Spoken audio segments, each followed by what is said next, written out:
Hey guys, 4Barnon here, and welcome to an opening time lapse. So, today we are going to be exploring the end. And, honestly, finding a stronghold is kind of annoying. I'm sure you guys have found dozens of strongholds. So, the whole joys of being in this where you have to have multiple. I think I had 24 ender eyes when I started this little venture because I figured there'd be enough. And I think I figured out what went wrong with my audio. So my recording software registers that my game audio and my microphone go through my gaming headset. And if I remember correctly, I recorded these episodes without my gaming headset plugged in. So I don't think it actually registered any sound at all because I have no audio file to work with at all. I mean, I don't have any weird sound or anything else. It's non-existent. I have the video file but no audio file. So that's the best that I can think of, is that maybe I just didn't have my my gaming headset plugged in, and now I have no audio. But at least I have editing software to where I can fix this. Hopefully soon, though, I can get the audio fixed for the game so that way people can actually hear what's going on. Because, as much as I like hearing myself talk for a half an hour straight, it's kind of tiring. I mean, I miss having audio and only doing vocals and voiceovers for very select few things. It's something I miss, and I kind of want to get back to it if I can figure out how to make the thing work. But yeah, honestly, I'm kind of glad that we're finally getting to the end. It's been a long time coming, and while yes, it is only episode 15, it's something I kind of should have gotten to a little sooner.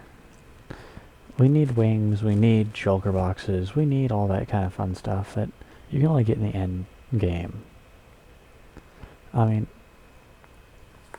I guess we could also get end rods as a light source, but I'm not a huge fan of those, and I don't use endstone or purpur for a aesthetic thing. So really, I'm only going to the end for two things: the ability to fly and the ability to have movable storage. But I guess it could be worse. Could be the old end where you kill the dragon and that's kind of it. I mean, it's a shame though how difficult it is to find the stupid end portals. I mean, you can wander around these labyrinths for hours on end and not find a single thing. But at least you find some good loot. A few enchanted books, some diamonds, maybe if you're lucky. You got redstone, gold, coal. I mean, then when you finally get to the end, you have the end cities that have full-blown diamond armor. They definitely have diamonds. You can find ender chests in them. I mean, that's some good stuff right there. Along with killing shulkers, so you can get the shulker boxes. Definitely worth it. Plus all the ender pearls you'll ever need to move around before you get the elytra. Plus some brewing stands on the end ships.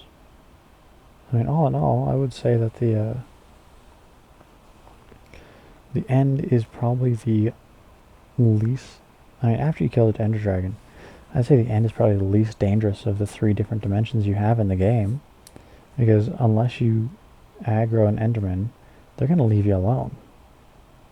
And as opposed to the overworld where you have creepers and zombies and skeletons and spiders that spawn naturally, well, now witches too. And then you have the possibility of cave spiders and silverfish and all of that. I mean, there's only 2 mobs that can spawn regularly in the end. That's the Enderman and the Endermite. And then you have shulkers that defend end cities and end ships. So, realistically speaking, it's the safest dimension out there, which is kind of funny. You know, you have the Nether, which is filled with all sorts of crazy stuff. You got lava everywhere, and I mean, the only occupational hazard of the end is you could fall into the void. But provided you're not being stupid, you're just fine with that. Plus, I mean, you also have the massive obsidian pillars that you can tear down.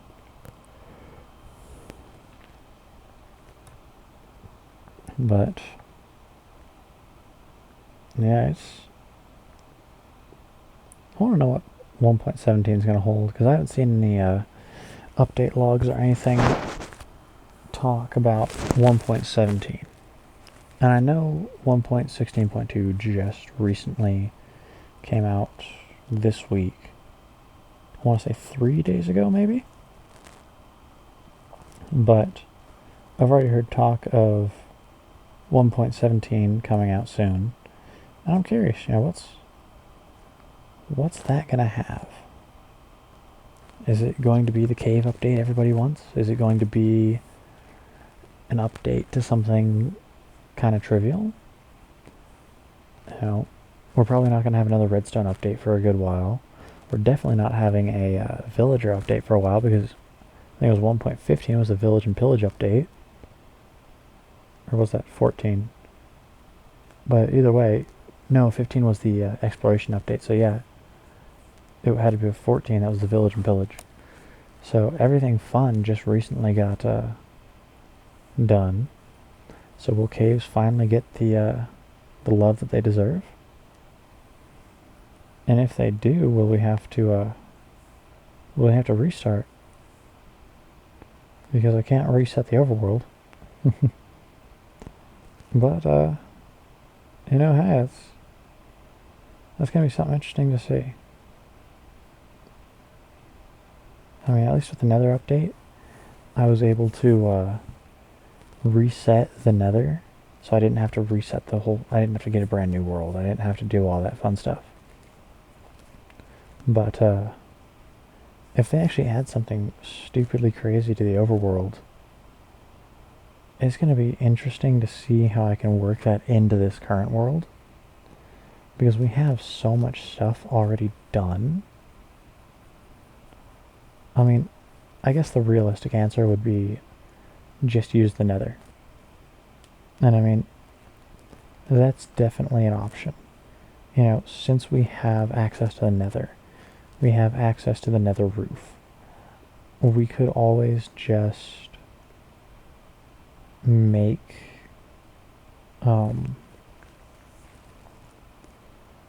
Nether portals to wherever the new place is.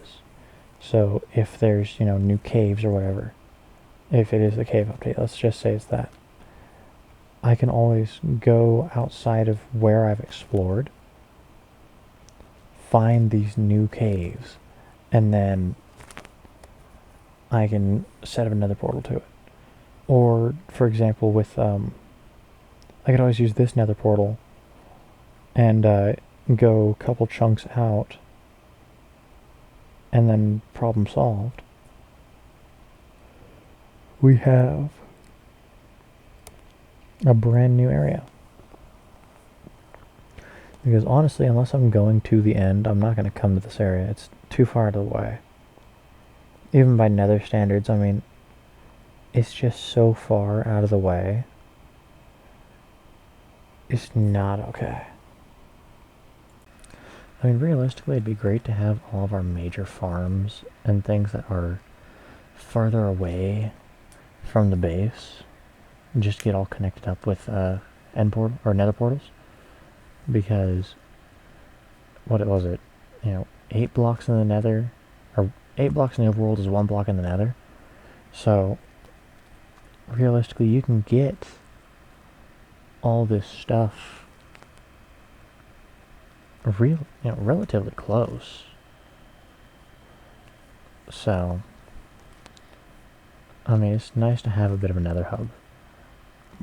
Before I started watching other people play YouTube, I didn't realize that, nether hubs were a thing. I didn't think about it, but it's definitely worth it.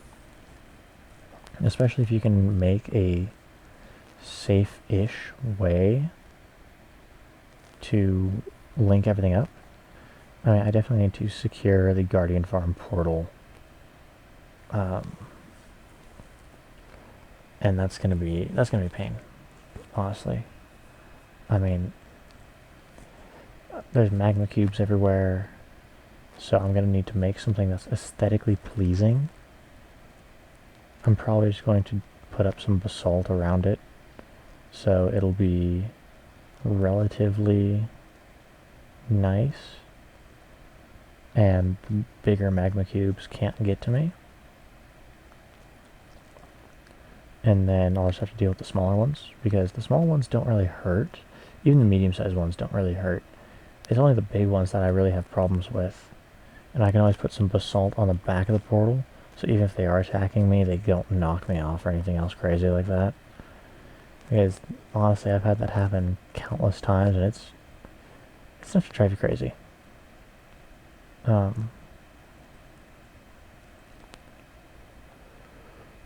Yeah. I mean, I also noticed, though, that with this Ender Dragon, I don't know if it's a bug with the new update, but he didn't come down to roost on top of the portal home, which I don't know if they changed that to make him more difficult, because he definitely was more difficult. That was a thing. But if that wasn't changed on purpose, then that's a really annoying bug, because he just kept flying in the same pattern, and it was driving me up the wall trying to figure out where to position myself so I could shoot him. And then every once in a while he would change his course, and for whatever reason I don't have infinity on my bow, so I don't really have the ability to just shoot haphazardly. I kind of need to be a little tactical. I should probably get infinity on my bow if I can fit the enchantment on there. I don't know if I have anything that'll prevent infinity, but it's definitely something worth investing in, because then you won't have to worry about carrying tons of arrows. You can just worry about having a few. Then again, if I had a mob farm, like an industrial-sized one, I wouldn't have to worry about trivial things like that. Or some form of chicken farm. Because... oh wait, no, I have a Fletcher. I forgot, I have a villager that trades for arrows. It's like 16 arrows for 1 emerald or something crazy like that. That's how I get most of my arrows anyways. I haven't gone into my villager trade hall in a good while. I mean, I took about a week and a half break from recording and editing all together, just because I wasn't feeling like it. And then today I edited together episode 14. Yesterday was 13. I mean, I've been working on getting all these done and backdating them, so they're all scheduled to come out a week apart from each other at noon. So it's been a process, and honestly that schedule function for videos the greatest thing for if you're trying to upload YouTube videos and you don't want to publish them all at once. Because while I would love to sit here and post, an episode a day, because if I had the internet to do so and the time, and that's what I would do, is I would spend about 3 hours, and I would slap together an episode really quick. I'd record everything, I'd get all it done, and then I would edit, and then I would render it, and then I would post it the next day. Because it takes about, I think, episode 13 took about 6 hours to render. So, and that was about a 20-minute long video. So, a 10-minute video probably would take about 3 hours. So it takes about an hour and a half every 10 minutes. That's 45 minutes of processing for every 5 minutes of video. So every minute of video would take 9 minutes of processing. Yeah, math. But that's because I want to have the high definition stuff, and then it takes more time to record or to upload to YouTube, because it has to upload, which takes about 20 minutes, and then it has to process the SD version, and then it has to process the HD version, which the HD version takes a god-awful amount of time. So realistically speaking, if I was going to record and post every single day, the videos would be coming out 2 days after I recorded them, because it would be the day that I record to produce, edit, and, record, edit, and produce, and then the next day would probably be posting and then processing on YouTube's end. So it'd either be the next day or early the day after that. But I would still love to be able to do that, or post, even every other day, or just, whenever I get around to it. Because a schedule like that, the series would go by faster. We wouldn't be on episode 15 now, we'd be on episode probably like 40 at least. Because when I'm not sitting there taking a break, I'm wanting to play on the server every single day and record and make episode after episode after episode after episode. And so I ended up having to buy a terabyte hard drive just so I can record, edit, and produce, and then put a bunch of videos on this hard drive, so that way when I get to a place with internet, I can go, okay, great, and upload, and then schedule them all for a week apart from each other. And so then I don't have to worry about, okay, great, I've got this week's video up, what do I do about next week's or the week after? Because as of right now, episode 8 dropped today. Well, yesterday now. But episode 8 just came out. So that means I have 5 weeks of content on YouTube, which I'm going to say isn't bad. I have the content for episodes 16 and 17 already recorded. I need to edit them together. And that was kind of the problem with taking that week and a half off of editing and doing everything, was because, yes, it's helping me, because I wasn't feeling it. I didn't want to edit or record anything where I wasn't feeling like doing anything. Just simply because I want to create videos that you guys will enjoy,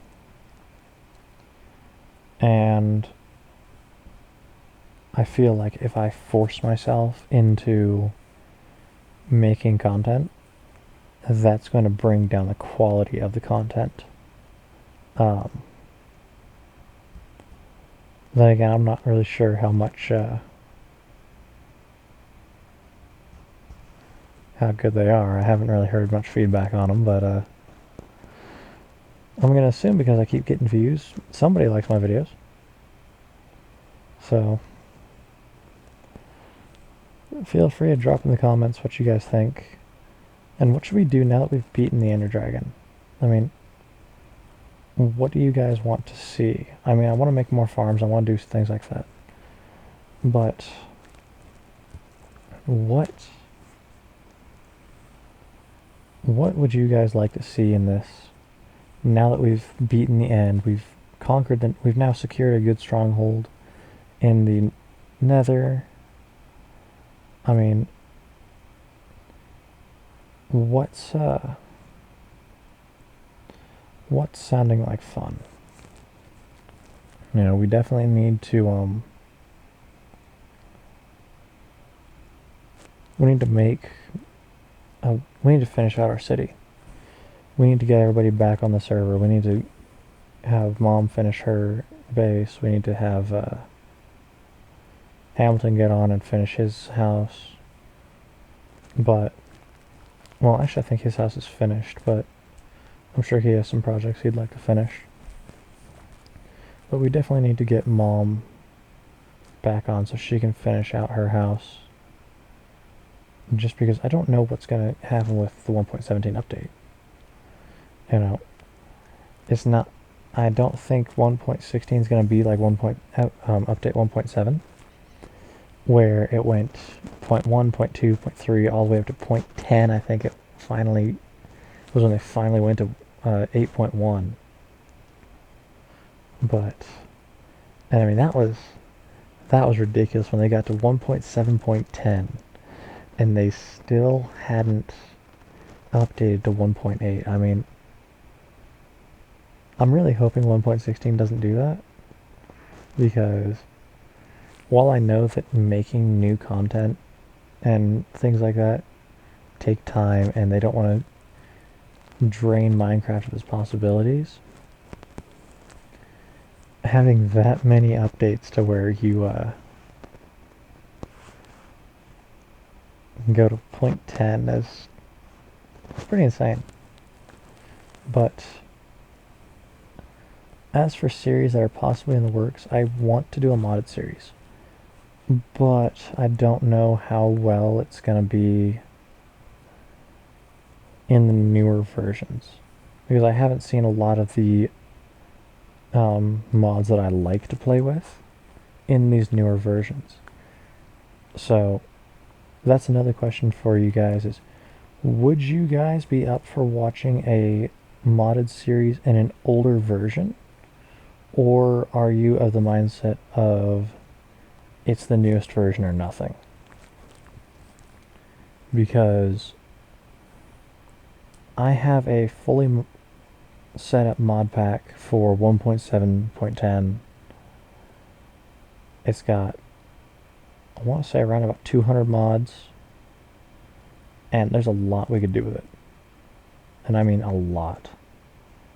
We could have, because there's Advent of Ascension, there's Twilight Forest, there's Witchery, there's a lot of fun mods in there that we could spend a good probably year and a half at least just content. So,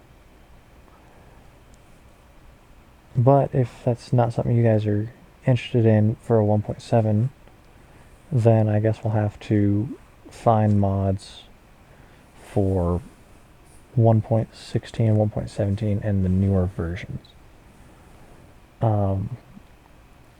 I haven't seen Advent of Ascension get updated to or past 1.7, or at least not up this far. But then again, I haven't really been paying attention and looking. So, you guys see, or you guys tell me what you would like to see for C4, but what you guys would like to see with this with the channel, because I can only grow with you guys, so I kind of need to see what you guys are interested in. Once I actually get more secured with internet, I want to do Terraria, I want to do StarCraft, definitely do Minecraft. World of Tanks is definitely a possibility. And realistically speaking, if I ended up doing all of those, I'd probably move my Minecraft videos to Monday. World of Tanks would be on Wednesdays. Terraria would probably be on Tuesday or Thursday. Probably Tuesday. Just have Monday, Tuesday, Wednesday. Just Minecraft, Terraria, World of Tanks. We could do StarCraft on Sundays. And that would give me Thursday, Friday, Saturday to record, edit, and produce those 4 videos. And if I had anything, behind the scenes of a previous episode, hey, this is something fun that happened that I couldn't post till now, or just, a really quick tutorial video on something that I did that someone commented on, like the gate that I have set up, or just something to the effect of to where it's not a scheduled video, but it's also not a it's just something a little bonus extra. And I know this video is kind of jumping around, but honestly, Brent and I were running through the end for, I want to say 3 to, oh, I want to say it was like 3, no, 2 hours? 2 to 3? It was a while. But, yeah, it got insane. Just because there's no real way to find end cities. You just have to happen upon them. And I was having the absolute worst luck with trying to find them. So, it was, yeah, it was about 2 to 3 hours till I found the first end city. And I also forgot how much I hate shulkers. I mean, that levitation effect is god awful. So if anyone knows how to either counteract it or prevent it, that would be great.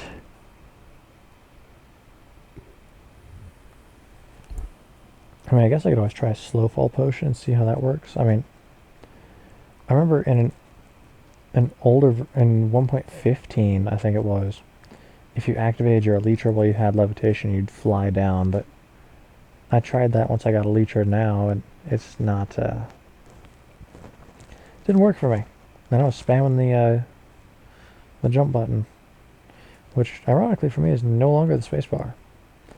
I use the arrow keys for my movement, so I ended up binding right control for jump.